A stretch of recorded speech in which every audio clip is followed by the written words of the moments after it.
श्री स्वामी समर्थ. जय जय स्वामी समर्थ. नमस्कार भक्तांनो, स्वामी मोक्ष या चॅनलवर तुमचं अगदी मी मनापासून स्वागत करत आहे.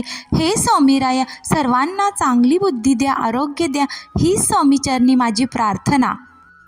देवाने स्त्रीला इतकी सुंदर बनवलेली आहे की पहा भक्तांनो, जगाची जननी, माता, माय असे आपण तिला बोलतो. स्त्रीची अनेक रूपे आहेत, आपण पाहतो. आई, बहीण, पत्नी, मुलगी, आजी, काकू, आत्या, मैत्रीण अशी अनेक नावे तिला आहेत. स्त्री तिची जबाबदारी पूर्ण सर्व ठिकाणी चोखपणे बजावत असते. प्रत्येक गुण तिच्यामध्ये चांगले आहे. स्त्री असो किंवा पुरुष, त्यांचे सद्गुण बघावेत, दोष बघू नये. दोष बघू नका. स्वामी सांगतात सद्गुण बघावेत, कुणाचेही दोष बघून वाईट बनायचे नाही. स्वामी सांगतात लोकांची मानसिकता अशी आहे की आपण नेहमी दोष पाहतो आणि यामुळे आपल्यात गुणांची कमतरता आहे हे समोरचा व्यक्ती समजतो. आपण जाणून बुजून कोणाचे चांगले काम बघत नाही, त्यांचे वाईट गुण बघून त्यांच्या मनात सारखे तेच विचार येतात. तेच विचार आपल्या मेंदूत आणि डोक्यात राहतात आणि आपण तेच विचार लोकांपर्यंत पसरवतो. हे चुकीचं आहे. म्हणून आपण इथे कोणाचे दोष न बघता त्यांचे सद्गुण बघावेत. स्वामी सांगतात स्त्री ही ईश्वराची जगातील सर्वात मोठी कलाकृती आहे. त्याची आपण जाणीवपूर्वक जोपासना करून तिचा आपण आदर सत्कार केला पाहिजे. जगात पुरुषाची निर्मिती स्त्रीपासूनच झालेली आहे, म्हणून ती जगाची जननी आणि माता आहे. स्त्री दिसायला जितकी कोमल आणि चांगली असते तितकीच आतून मजबूत आणि खंबीर असते. प्रत्येक दुःख, परिस्थिती, संकट अनेक ठिकाणी ती लढण्याची ताकद तिच्यात असते. तिच्या हृदयात प्रेम आणि करुणेचा साठा अपार भरलेला आहे. पुरुषाला सुख देण्याची एक अद्भुत कलाकृती देवाने निर्माण केलेली आहे. स्त्री ही आपल्या जीवनातील मानवतेची रक्षक अशी एक सुंदर बाजू देवाने निर्माण करून ठेवलेली आहे. आपल्या देशात स्त्रीला देवीचं रूप मानतात, तिची पूजा केली जाते, तिथे देवीचा वास असतो. पहिली मुलगी ही धनाची पेटी हे वाक्य ब्रीदवाक्य आहे आणि ते आपण त्याची जोपासना केली पाहिजे. प्रत्येक स्त्रीची आई असो, मुलगी असो, पत्नी असो, कुठेही आपल्याला दिसले तर ती देवीचं रूपच मानावं आणि ती आई समजून आपण तिचा आदर सत्कार करावा.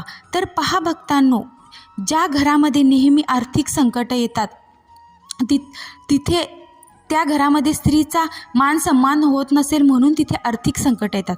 घरात लक्ष्मीचे आगमन होत नाही. का होत नाही तर तिथे स्त्रीचा अपमान होतो. कोणत्याही स्त्रीला कमी लेखू नका. स्त्री हे घराचं एक सुंदर असं सौंदर्य आहे. वीट, लाकूड, दगड यापासून आपण घर बनवू शकतो, पण त्या घरामध्ये स्त्री असल्याशिवाय त्या घराला घर पण येत नाही. म्हणूनच स्त्रीला गृहिणी म्हणतात. स्वामी सांगतात स्त्रीशिवाय घराला सौंदर्य नाही. देवाने स्त्रीची निर्मिती खूपच विचारपूर्वक केली आहे.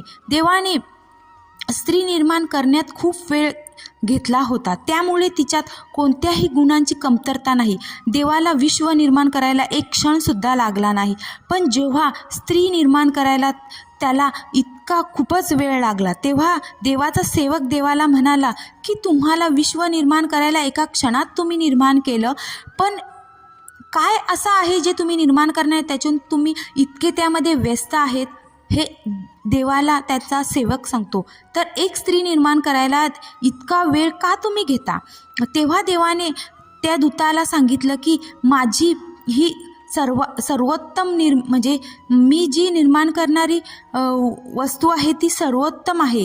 या जगामध्ये तिचा आदर सत्कार केला जाईल. या निर्मितीला स्त्री नावाने संबोधले जाईल. मी त्यात अपार गुण प्रस्थापित करीत आहे, त्यामुळे मला प्रत्येक कामासाठी पृथ्वीवर जाण्याची गरज पडणार नाही. माझ्या या निर्मितीची अनेक रूपे आहेत. आई, बहीण, पत्नी, मुलगी अशा अनेक रूपांनी ती संबोधली जाणार आहे. प्रत्येक परिस्थितीमध्ये लढण्याचं सामर्थ्य तिच्यात मी देत आहे. तिच्यात धैर्य, सहनशीलता अशी अप्रतिम कलाकृती आहे. अत्यंत कठीण परिस्थितीतही ती स्वतःला सांभाळून जगाचा सांभाळ करेल. प्रत्येक संकटांना तोंड देऊन त्यातून मार्ग काढेल. ती सर्वांना आनंदी ठेवण्याचा प्रयत्न करेल. तरी कधीतरी अशी वेळ येईल की ती पूर्णपणे खचून जाईल, तुटून जाईल, पण आपल्या मुलांसाठी आणि कुटुंबासाठी पुन्हा ती नव्याने श्वास घेईल. देवाच्या मुखातून स्त्रीची सहनशीलता, कर्तव्यनिष्ठता ऐकून सेवक आश्चर्यचकित झाला आणि तिचा आकार तर पुरुषासारखा आहे, तरीही तिच्यात भरपूर क्षमता आहे. ही माझी कलाकृती आहे. देवाचे ते म्हणणे ऐकून दूताने स्त्रीला स्पर्श केला तर ती मऊ लागली. तो हसला. देवाने विचारले, तू का हसला?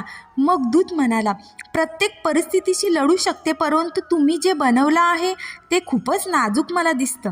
तर ती प्रत्येक परिस्थिती कशी लढणार? सक्षम असेल तर सक्षम आहे, पण ती कशी त्या प्रत्येक परिस्थितीवरती लढू शकते याचा विचार मला आला आणि मी हसलो.